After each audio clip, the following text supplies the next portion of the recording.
देखिए सामने सामने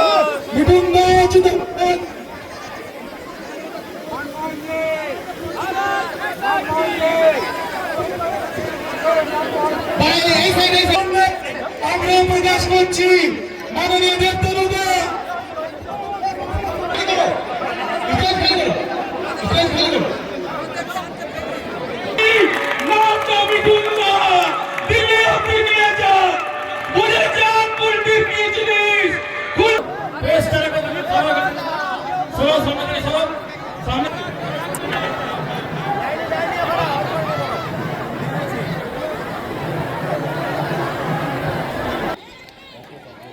খুব ভালো আপনারা পাচ্ছেন, খুব ভালো 1000 টাকা লক্ষ্মীর ভান্ডার। কিন্তু একটা দারুণ ঘটনা বলছি। কিছুদিন আগে আমি বহরমপুর গেছিলাম, আমার সামনে একটা টোটোওয়ালা এসে দাঁড়ালো, বললো কিরে কেমন আছিস, ভালো আছিস? আর দাঁড়া ভালো।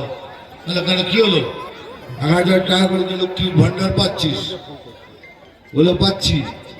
একবার যদি লিমিটটা ক্রস করি পুলিশ 1000 টাকা টেনে নেয়, সেইটাই ফেরত দেয় আমাদের বাড়িতে।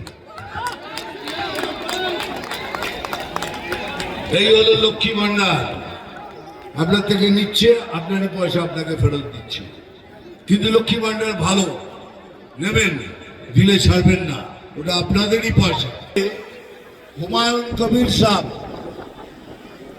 বলেছিলেন যে আমরা 70% মুসলমান, 30% বাঙালি আছি। আমি 30% হিন্দুদের কেটে ভাগীরথী জলে ভাসিয়ে দেব। তার উত্তরে আমি বলেছিলাম, আমি ভেবেছিলাম চিফ মিনিস্টার কিছু বলবেন, যেসব কথা বলতে নেই, কিন্তু উনি কিচ্ছু বলেননি, আমি বলেছিলাম। কিন্তু আজকে দেখুন, এই কালকে অথবা পরশু দিনে এবিপি আনন্দ দেখুন, সেখানে সুমন দা বলছেন যে হুমায়ুন দা আপনি যেসব কথা বলেছেন সেগুলো সাংঘাতিক, মারাত্মক।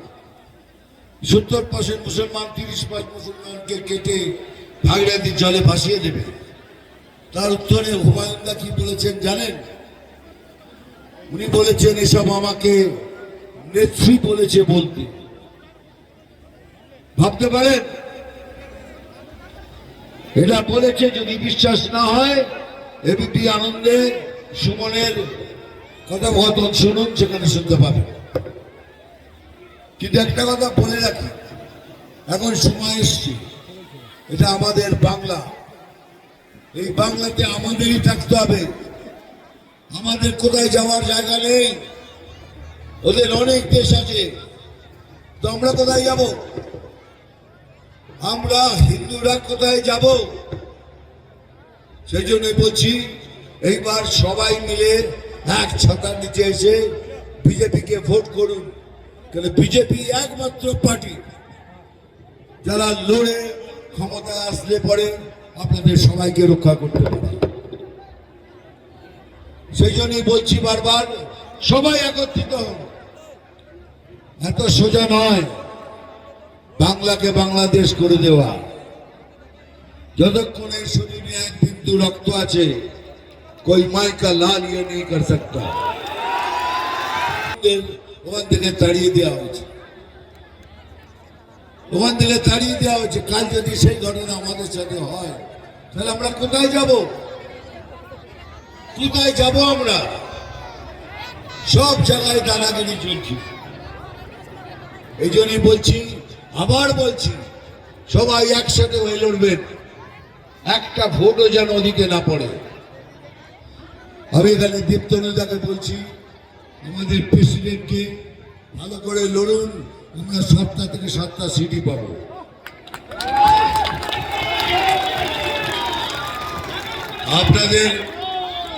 আপনাদের এমএলএ যিনি আছেন পোদ্দার সাহেব, উনি খুবই ভালো লোক, ভালো কাজ করেন। কিন্তু আমি কুলটিতে এলাম কেন? কুলটিতে আসার কারণ হলো, আমি হিরোগিরি করতে আসিনি। কুলটিতে কেন এলাম? কুলটিতে এই জন্যই এলাম, আমার ভাই বোনের সাথে দেখা করতে।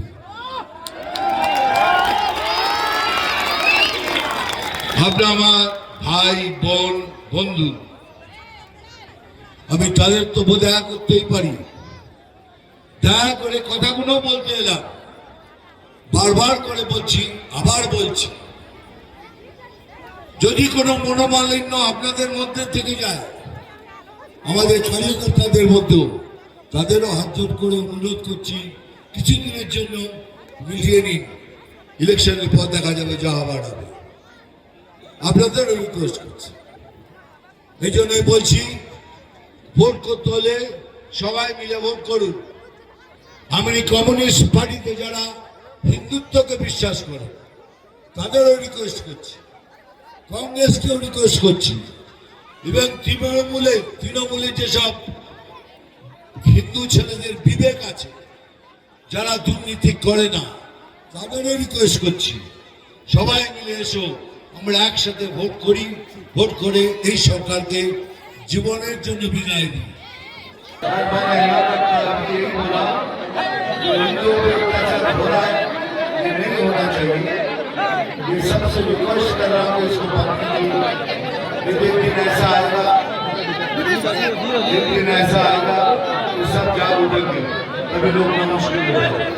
लेकिन সত্যটা মুখে বেরিয়ে গেছে, নির্যাতন হচ্ছে তোমার পাল্টে গেছে, সত্যটা মুখে বেরিয়ে গেছে, তারপরে পাল্টে গেলে আর কি হবে?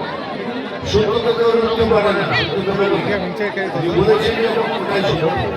সবাইকে বলছি, সব সনাতনীদের গর্ব সে গাও हम সনাতনী, খুব সামনে বলুন আমরা সনাতনী মিছিলে আমরা হচ্ছে অনেক কিছু চলছে, কিন্তু কার ভাগ হলে আমাদের ভালো হবে তাতে আমরা পরোয়া করি না। আমরা সনাতনীরা এক হয়ে যাবো, এটাই অনেক।